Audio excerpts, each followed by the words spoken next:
Before there were churches or temples, there were mountains, rivers, trees, and stars. Before there were teachings, written or preached, there was wind whispering truth through the leaves. Nature was the first temple. Nature was the first teacher.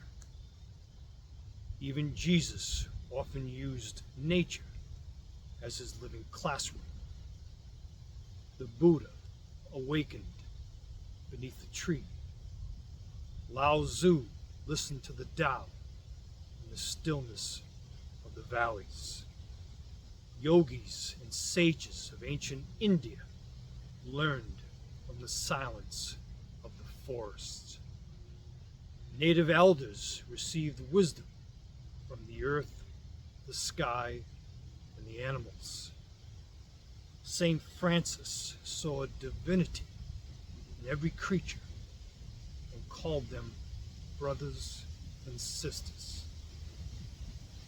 The tree teaches patience. The river teaches letting go.